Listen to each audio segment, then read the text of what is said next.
So, the third question, would I say that I understand what bipolar is and how it affects people? No, not at all.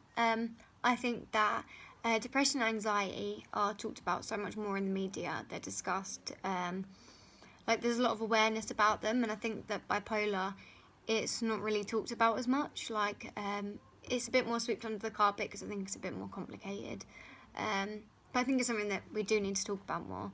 I think as well with mental illness, a lot of the kind of bad side effects of mental illness, such as psychosis and things like that, it's again quite taboo. We don't really talk about it.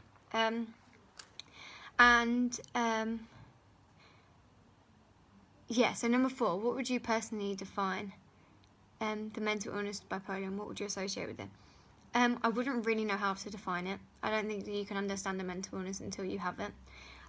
But I think that if I was to describe it from the kind of stereotypes and what I've heard about it, I'd just describe it as someone who was quite up and down, switching between hot and cold. Sometimes they're having good days and sometimes they're having really bad days, but never really having a middle. But I don't know, that's a lot based on stereotypes and films and stuff, which obviously quite often talk about things in a light that's kind of stereotypical and not true. And 5, what kind of negative and positive things would you associate with someone who had bipolar?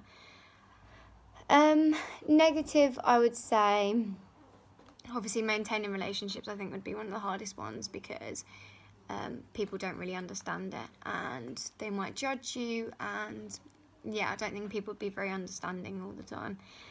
So I think that would be the hardest thing, to keep up your relationships with your friends and stuff and not become isolated.